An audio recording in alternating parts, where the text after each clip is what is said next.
Muy buenas noches, bienvenidos a Odisea. Bueno, y estamos en algo connatural a la política, solo que exacerbado en este momento a dimensiones caricaturescas, que es la desesperación por el voto, sobre todo por parte del oficialismo, a pesar de que, como dijo Cristina Kirchner en su famosa carta, un sector importante del Frente de Todos, encabezado por ella, preveía una derrota. Y ahora tratan de dar vuelta a la elección. Con distintas estrategias. También hay estrategias en el campo opositor, como vamos a ver.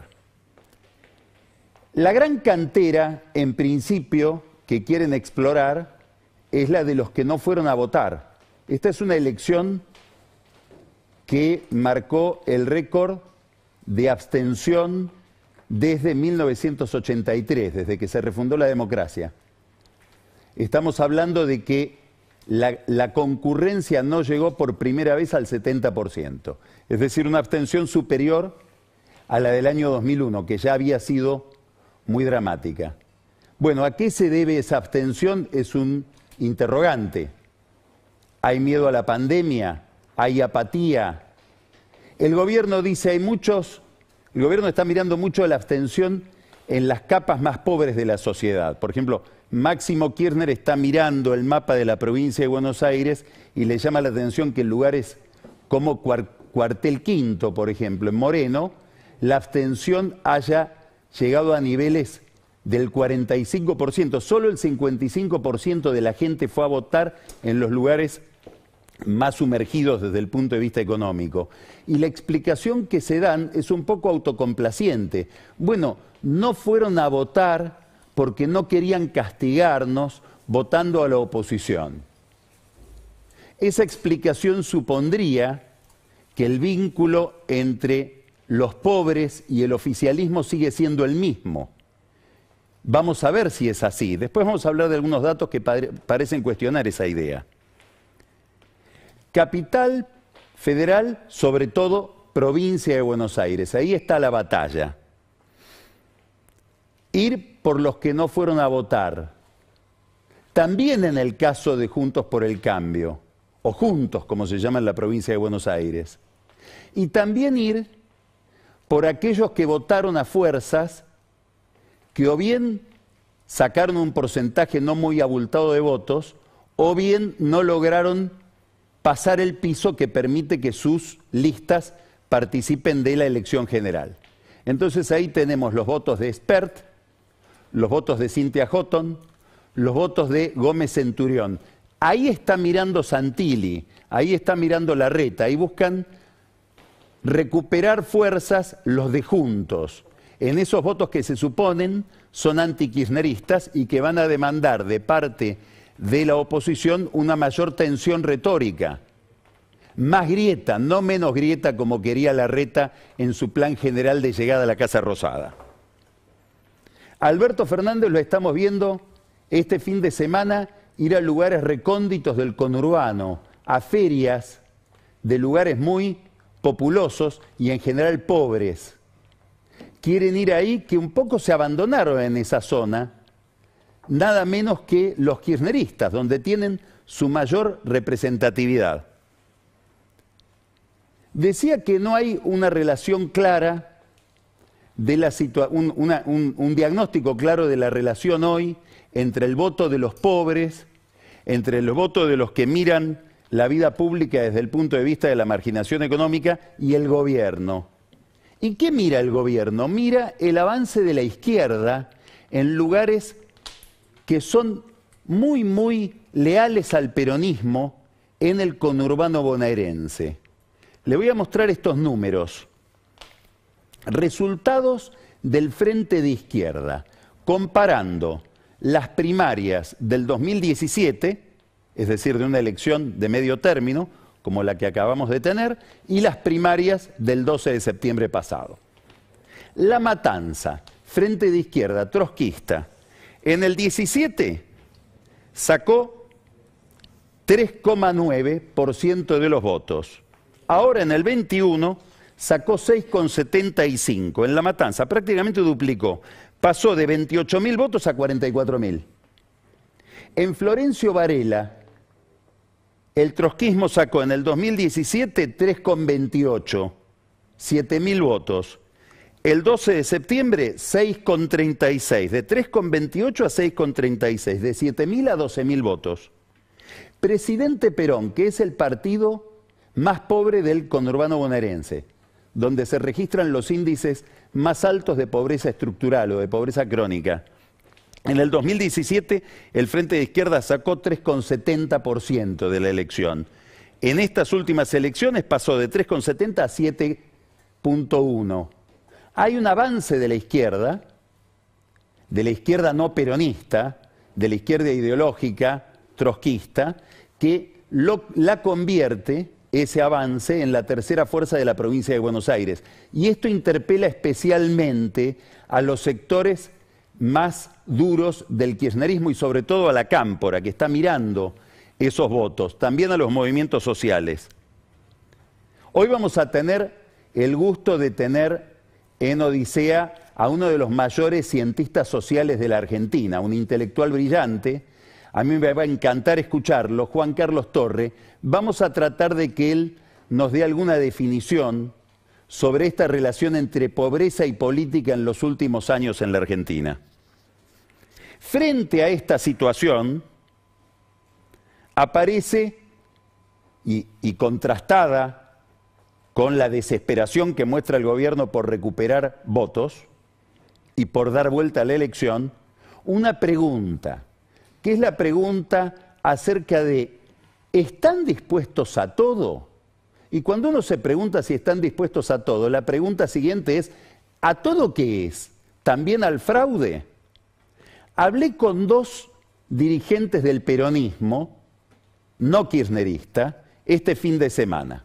Un dirigente importante del norte del país y un dirigente importante del conurbano bonaerense, para preguntarles por este problema. ¿Hay alguna posibilidad de que haya trampa en una elección hoy en la Argentina? ¿O es una fantasía? Una fantasía en el fondo antiperonista, antipopular, que supone que el peronismo gana con comportamientos clandestinos. Y los dos me dijeron, y bueno, hay un porcentaje de votos que se pueden conseguir por vía fraudulenta. Esta persona que milita en el conurbano bonaerense, que es un dirigente muy importante del peronismo del conurbano, me dice hasta 4% de los votos se pueden dar vuelta, no juntando votos, sino contando votos. Es decir, haciendo fraude. ¿Cómo? Comprando fiscales. ¿Cuándo? Bueno, puede ser durante el comicio. Si alguien puede tener la habilidad de quebrar un fiscal opositor, eventualmente un fiscal de Juntos, que en determinado momento se ausente, que haga la vista gorda alguna maniobra sobre la urna. Hay una decisión importante, la trampa de privilegiar a militantes del oficialismo en la ocupación de las presidencias de mesa, que son después cruciales en el manejo de toda la elección, y después queda una segunda instancia, que es frente a la justicia electoral.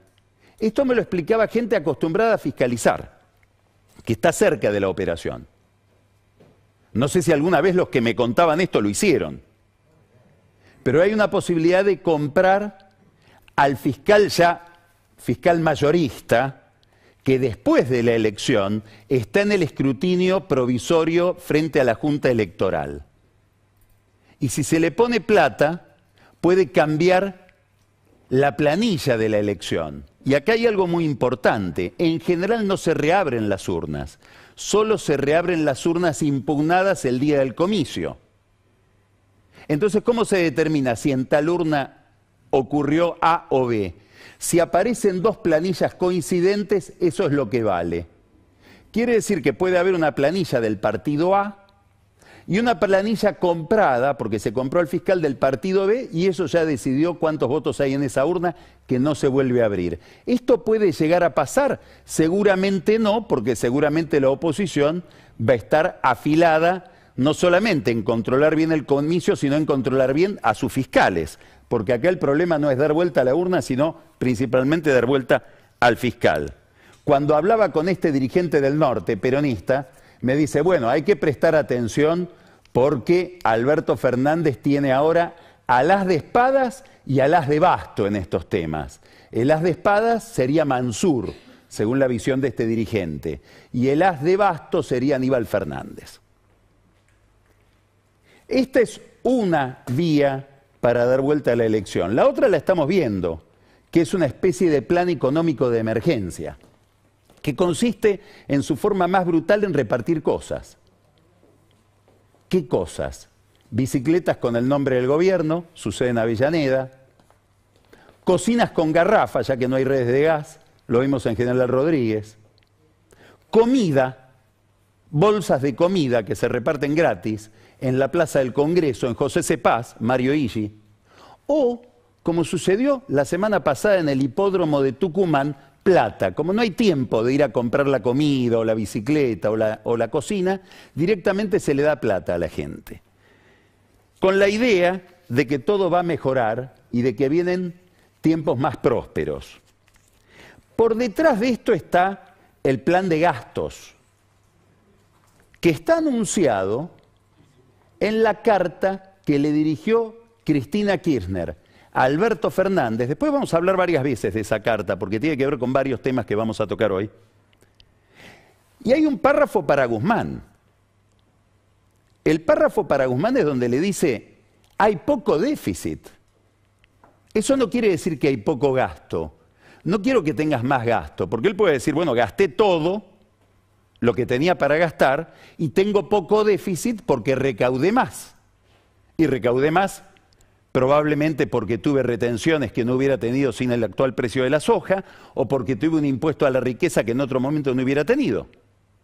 Ella le dice, a mí no me importa cuánto gastaste, me importa que logres alcanzar todo el déficit posible. La pregunta de cómo se financia ese déficit es otra pregunta que vamos a analizar después. Ella que está mirando, podría estar mirando esto. Esto es un gráfico de una consultora que conducen Diego Bocio y Martín Rapetti, Equilibra se llama, y que comparan por déficit primario, sin pago de intereses de la deuda, en distintos años. Y ellos miran esta línea. Este es el déficit de Guzmán en agosto. Compara contra esta, que es el nivel de déficit de Guzmán en el 2020, fíjense a dónde llega, casi 7%, bueno, con la pandemia se explica. Acá estamos en el 2016, primer año de Macri, un déficit fiscal que supera el 4%. Acá tenemos el 17, también mucho más pronunciado que el déficit fiscal que logra Martín Guzmán, solamente superado por Macri en el 18. Todo lo demás, Guzmán sería, a los ojos de Cristina, más ortodoxo que toda la experiencia de Macri. Y le dice, gasta más. Todo esto se recorta sobre la preocupación que tiene el gobierno respecto de la imagen de la economía, de la imagen de la gestión. Hay pocas encuestas todavía que reflejen el estado de opinión posterior a las primarias. Tenemos dos que se conocieron hoy. Una es de Aresco, de Federico Aurelio. Es sobre la capital federal. Hay números interesantes en esa encuesta que, insisto, es del día de hoy. Voy a ir por lo más superficial, que es los pronósticos electorales muy tempranos sobre lo que va a pasar en noviembre. Hay que conocerlos no porque son pronósticos que profetizan el resultado, sino porque son la hipótesis de trabajo de los que están operando en la campaña. ¿Y qué dicen esos pronósticos? Que hoy, si la elección fuera hoy, María Eugenia Vidal sacaría un punto menos que el que sacó Todos Juntos por el Cambio en la primaria. Es decir, Todos Juntos por el Cambio sacó 48,19, Vidal sacaría, si la elección fuera hoy, 47,5. Santoro subiría 2 puntos, Milei subiría 4 puntos, y ahí es donde está mirando Juntos por el Cambio, el voto, sobre todo el voto de López Murphy, que es un voto muy ligado a la cuestión económica del déficit del gasto público, de esto que le preocupa a Cristina, pero al revés, digamos, con otro juicio, con otro signo de valor, que se podría filtrar en parte a Milei, y Bregman, que es del Frente de Izquierda trotskista, perdería de 6,23, que es lo que sacó en la primaria, a 5,8. Esto según la encuesta de Aurelio. Pero me importan otras cuestiones. ¿Qué pasó con la imagen de los candidatos, de los dirigentes y del gobierno? En la encuesta de Aurelio, Alberto Fernández, entre las PASO y hoy, subió la imagen negativa de 66,3 a 68,3 y bajó la positiva de 33 a 31. Cristina Kirchner, escuche bien, entre las primarias y hoy aumentó su imagen negativa de 60 a 71, 11 puntos. Efecto de la carta, de la crisis, de esta especie de guerra interna a cielo abierto que vivió el oficialismo después de la elección. Es muy probable que todo lo que hicieron después de la elección haya sido peor que la derrota. Y bajó también Cristina la positiva de 39 a 28. Ahora, mire este cuadro no es de Aurelio, esto es de otra consultora, Fixer, encuesta de hoy también. Esto es muy interesante, ¿por qué? Porque nos discrimina la imagen de Alberto Fernández según quién es el votante. Y lo que me interesa destacarle de este cuadro es esto.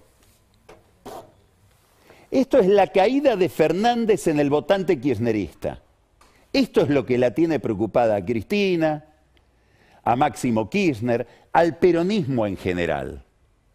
Esta es la mala prestación de Fernández a su grupo como presidente en un momento electoral. Fíjense que cae más la imagen de Fernández entre el kirchnerismo que en Juntos por el Cambio, que se mantiene estable, obviamente. Es decir, acá hay una frustración. Mire esta segunda imagen, que es la de la gestión del presidente, y lo mismo.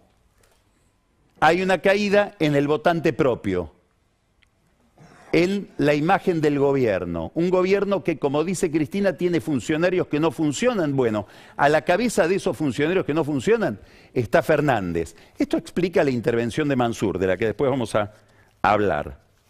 En la encuesta de Federico Aurelio, vuelvo a la de Aresco, hay un dato interesante. Interesante en la cámara lenta, interesante en el mediano plazo. Y es una recuperación lenta de la que ya hemos hablado acá en Odisea en otras oportunidades. La detectó primero Joaquín de la Torre haciendo encuestas en el conurbano. Ahora aparece en esta encuesta de Federico Aurelio una recuperación de Macri. En los últimos 3 meses la imagen negativa de Macri, que es muy alta, imagen negativa es el porcentaje de gente que dice jamás lo votaría, pasó de 67,6 a 58,4. Y la positiva pasó de 32 a 41. Hay como una especie de automatismo en la polarización. Se deteriora Cristina y sin que haga nada sube Macri. La perspectiva de crisis económica persistente lo beneficia a Macri. Hoy mucha gente cree estar, en la misma encuesta de Aurelio aparece, peor que en la época final de Macri. Esto a lo mejor explica ciertos movimientos de acercamiento de Larreta a Mauricio Macri, a los Macri. Uno de ellos va a ser polémico. Venimos hablando acá de esto. Va a haber una novedad. Así como Santilli se fue a la provincia, Jorge Macri quiere venir a la capital federal a hacer política. Ya lo habló con su primo. Se quiere postular o está pensando, evaluando postularse como jefe de gobierno de la ciudad de Buenos Aires en el 23, lo que rompería o amenazaría todos los acuerdos de Larreta, sobre todo con el radicalismo. Pero lo más interesante, y esto es no solo interesante, sino además escandaloso, es que el inicio de esta migración hacia la ciudad de Buenos Aires de Jorge Macri sería la creación o la transformación de una secretaría en ministerio, un ministerio del área metropolitana de Buenos Aires, con cara a ambos lados del riachuelo, con el cual se le pagaría a él, sería uno de los pagos, tal vez no el único, por haberse bajado de una candidatura en la provincia de Buenos Aires y sobre todo por haber aceptado el pase de Santilli. Esto, que lo admiten en Juntos por el Cambio, que ya está decidido, es decir, lo van a compensar a Jorge Macri con un ministerio por un acuerdo interno, es el mejor acto de campaña que puede hacer Larreta en favor de Milei. Es decir, corrobora todas las presunciones con las que Milei activa a su propio electorado. Más gasto público y arreglos político-partidarios con el dinero de los contribuyentes. Más casta imposible. Habrá que ver si insiste en esa estrategia, por la que Milei, si es que está enterado, debería estar feliz.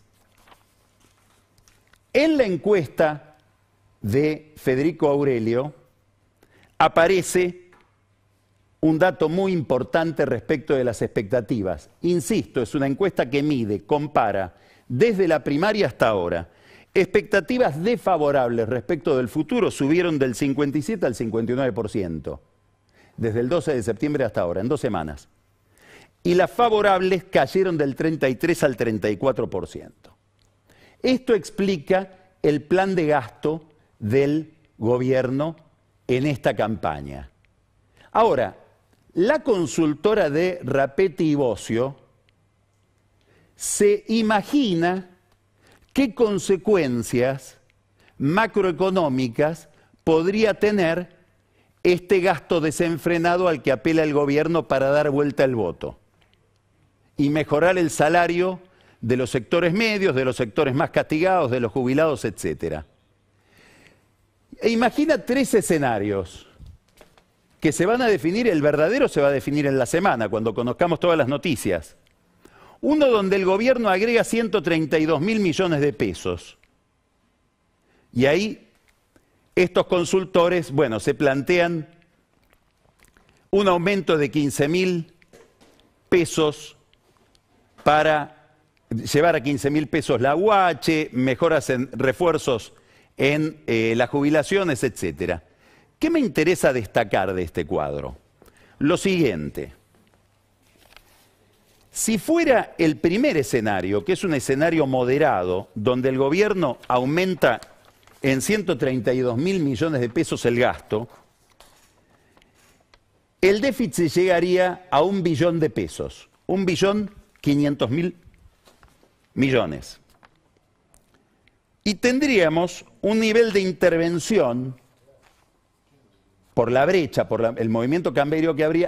El Banco Central tendría que gastar 1.600 millones de dólares sin intervenir sobre el mercado. Si se da este escenario, que es el escenario más prudente, digamos, el más cauteloso, y el central quedaría con reservas de 3.400 millones de dólares. Ahora, hay un segundo escenario donde el gobierno en esta carrera electoral no gasta 132.000 millones, gasta 217.000 millones. Y ahí el déficit pasaría a 1.600.000 millones. Y el gasto que tendría que hacer el Banco Central para controlar el tipo de cambio sería de 2.250 millones de dólares, de 1.600 a 2.200 millones de dólares. Y ahí quedaría el Banco Central no con reservas de 3.400 millones de dólares, sino con reservas de 2.300 millones de dólares. Y después habría un escenario enloquecido, donde el gobierno gasta 300.000 millones de pesos Y ahí ya sí, el Banco Central tendría que gastar 2.600 millones de dólares en intervenir en el mercado, llegaríamos a un déficit primario de 1.700.000 millones de pesos y las reservas del Banco Central, a esto hay que prestar atención, quedarían en 1.400 millones de dólares. Poquísimo. Es decir, se estarían patinando las reservas del Banco Central en dar vuelta a la elección de noviembre. ¿Por qué es importante todo esto?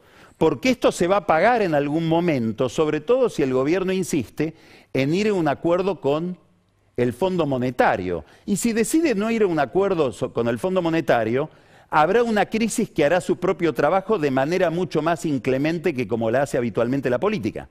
Después me va a gustar preguntarle a Juan Carlos Torre por un párrafo de su libro que acaba de salir, sus memorias de su paso por la administración de Raúl Alfonsín y el equipo económico de Surruil. ¿Quién ajusta en la Argentina? ¿Ajusta la política o ajustan los mercados? Sea como sea, vamos a un ajuste. Y la verdadera campaña es el ajuste. ¿Que lo vemos dónde? En el presupuesto que mandó Guzmán al Congreso.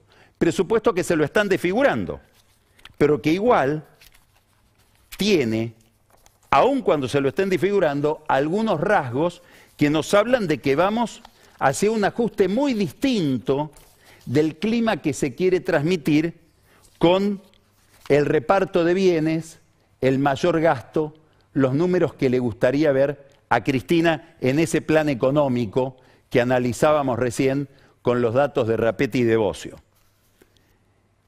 El presupuesto que manda Guzmán al Congreso ya está siendo analizado por los diputados. El primero que siempre pica en punta en mirar los números es Jorge Sarguini. Jorge Sarguini es un experto en temas fiscales, pasó por la Secretaría de Hacienda, es un hombre que conoce mucho de la contabilidad del Estado. ¿Y él qué mira?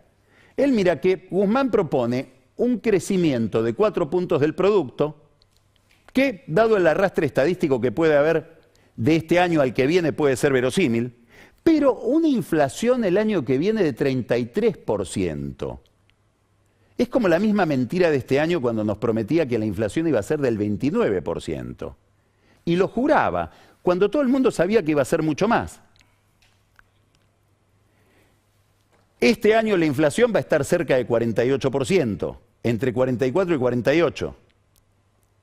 Tenemos que ver cuánto están remarcando precios los que miran este plan electoral. El año que viene no hay nadie que piense una inflación inferior al 45%. Claro, si la inflación no va a ser inferior al 45%, es un disparate pensar, como piensa Guzmán, que el dólar a fin de diciembre del año que viene va a estar a 131. Es más, aún con la inflación que él propone, dice Sarguini, sería imposible que no tenga que devaluar mucho más. Y encima tenemos, el año que viene, lo propone Guzmán en el presupuesto, aumento de tarifas, que hace prever más inflación. Y segmentación, que es lo que no quiere la cámpora.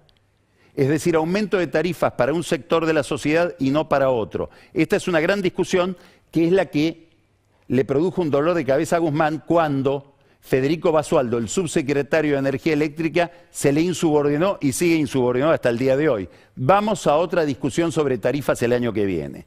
¿A qué me estoy refiriendo? Hay que mirar, por un lado, el plan económico de campaña, pero por otro lado el presupuesto de Guzmán que nos habla de que el gobierno va hacia un ajuste. Y esto es importante, ¿por qué? Porque después de la elección está cada vez más claro que el oficialismo, y sobre todo si no gana, más todavía, va a estar discutiendo consigo mismo acerca de si conviene o no hacer un acuerdo con el fondo. Sergio Massa, que sigue aspirando a ser ministro de Economía, es una de las razones por las cuales le destroza en la Cámara de Diputados el presupuesto a Guzmán, cree que él puede encontrar una salida sin un acuerdo con el fondo, pagándole por adelantado a los bonistas privados, que son sus amigos de siempre, y pedaleando políticamente la relación con el Fondo Monetario Internacional. Es algo que me va a gustar preguntarle también a Juan Carlos Torre, porque él participó de un equipo económico que estaba con la espada de Damocles de un acuerdo con el fondo y de la negociación con el fondo todo el tiempo. ¿Cuánto hay de plasticidad política en esos acuerdos? ¿Qué es lo importante de todo esto? Que el gobierno está mirando al 14 de noviembre y no más allá del 14 de noviembre. Detrás del 14 de noviembre lo que hay para el oficialismo es una gigantesca incógnita, como demuestra la carta de Cristina, que debió intervenir al gobierno y cometer un error inclusive al decir yo lo puse a Mansur, con lo cual queda absolutamente involucrada en la gestión de Mansur, con todo lo que eso significa. Una vicepresidenta que en octubre del año pasado nos había dicho gobiernan ellos, y es mentira si alguien les quiere hacer creer que yo influyo en el gobierno. Hay una consultora que se llama Horus. Se dedica a examinar redes sociales, la sensibilidad de determinados temas en las redes sociales, y examinó la carta de Cristina. Los que están disconformes con la carta de Cristina, los que están contentos con la carta de Cristina y los que no son indiferentes. Fíjese, 69% de las redes sociales, que es un público especial, no es la sociedad en su conjunto, pero en general ahí están, se supone, los más jóvenes. 69% se desató en contra de la carta de Cristina, algunos, como suele suceder, sobre todo en algunas redes sociales, de manera muy agresiva. Solamente 10% la festejó y un 21% no sabe, no contesta. Hay cierto desquicio en la conducción del Frente de Todos, que puede deberse también a la angustia judicial, que contamina siempre la política. Cuando los temas electorales se cruzan con el riesgo que plantea el Código Penal, la política empieza a presentar deformaciones. Y eso pasa en la Argentina. Cristina Kirchner está mirando lo que pasa en la Corte, se configuró una Corte que es muy interesante, porque hay un nuevo presidente de la Corte, Horacio Rosati, al que no lo quiere el kirchnerismo ni lo quiere el macrismo. Macri tampoco lo quiere. Es casi una bendición. Mucha guerra interna, Lorenzetti que trata, como Cristina con Fernández, de vaciarle la Corte a Rosati, no yendo a votar, igual que Hayton. Ahora hoy hubo algo que se vendió como un allanamiento, en realidad es un pedido de informes de un fiscal por una causa que se está siguiendo sobre la obra social del Poder Judicial que conduce Maqueda, muy agresiva, toda la prensa en alguna medida ligada a Lorenzetti sobre ese hecho, como queriendo dañarlo a Maqueda. ¿Qué va a pasar con la Corte y la Justicia? Interrogación. Mucha gente cree que después de noviembre, si sale mal el gobierno en la elección, se reactivan muchas causas contra Cristina. Y otros están mirando un tema más estructural. Si la Corte va finalmente a fallar sobre la inconstitucionalidad del Consejo de la Magistratura, lo que obligaría a una conformación anterior, menos politizada, con menos presencia del Ejecutivo. Ahí en el Consejo de la Magistratura hay un enorme jaleo, cuestionamiento por los concursos que vienen. Inclusive hay un candidato a la Cámara Contencioso Administrativa que hizo una larga presentación tratando de demostrar que en el concurso para ese cargo por el que él compite, se llama Soria el abogado, se entregaron los exámenes antes de tiempo para que lo conozcan algunos privilegiados. Está impugnado el concurso, un concurso interesante porque tiene muchos intereses al Aníbal Fernández en ese concurso porque se postula Miguel Licht, también amigo de Lorenzetti. Esto puede ser en un par de semanas un escándalo. Mientras tanto, un oficialismo desconcertado. Todo un sector progresista del kirchnerismo que ahora ve cómo lo gobierna una especie de Carlos Menem, en chiquito, Juan Mansur, cristiano maronita, muy ortodoxo como cristiano, participó de una misa este fin de semana en el templo maronita, ahí lo tenemos.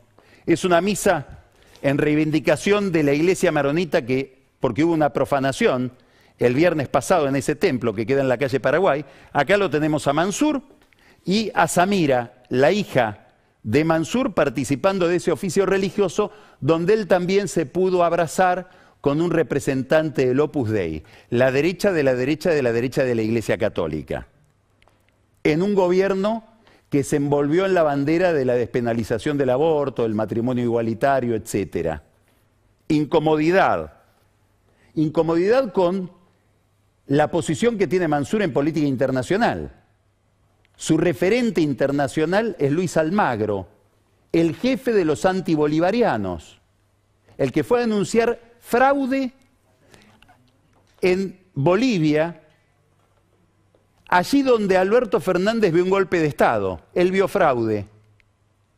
Esto es Mansur, desconcertante para buena parte del oficialismo, que ahora lo ve en un proyecto presidencial. Él dice, soy Juan 23, porque quiere competir en el 23, y reemplazando o eclipsando al propio presidente en el manejo del poder. La primera víctima de todo esto, Sergio Massa. ¿Por qué él quería ser Mansur? Él quería ser el que viniera desde el centro derecha a rescatar a este gobierno con funcionarios que no funcionan, con un funcionario que no funciona. De Pedro está mirando, ¿seguirá siendo ministro del Interior o la relación con los gobernadores la va a tener Mansur?, que se propone como una especie de representante del peronismo federal. En la provincia algo parecido. La humillación de Axel Kicillof de tener que firmar él la designación de Martín Insaurralde, que concentra para la mentalidad de Kicillof todo lo peor. Entre otras cosas, el contubernio, la contaminación entre política y juego en el conurbano bonaerense. Y un desembarco de intendentes que le toman el gobierno a Kicillof, algunos con la fantasía de decir, como yo renuncié antes de que se cumpla la mitad de mi mandato, tengo derecho a la reelección. Acuérdense que hay una ley firmada o impulsada por Vidal y Massa para que no haya más reelecciones, más que 2 en la provincia de Buenos Aires para los intendentes. Si se recupera el oficialismo, no digo si gana, ¿quién gana? ¿Gana Cristina o gana Mansur? ¿Gana Kicillof o gana Insaurralde? Esta es una pregunta que se hacen todos. ¿Para quién estamos trabajando? ¿Por qué es tan importante esta pregunta? Porque el verdadero liderazgo, la clave del liderazgo, consiste en que el líder le pueda explicar a quienes lo siguen hacia dónde los conduce. Una imagen del futuro. El futuro del Frente de Todos, el futuro del kirchnerismo, se aproximó, se acortó, se achicó hasta el 14 de noviembre. Del relato épico de Cristina Kirchner, hoy por hoy, lo único que queda es un reparto de heladeras.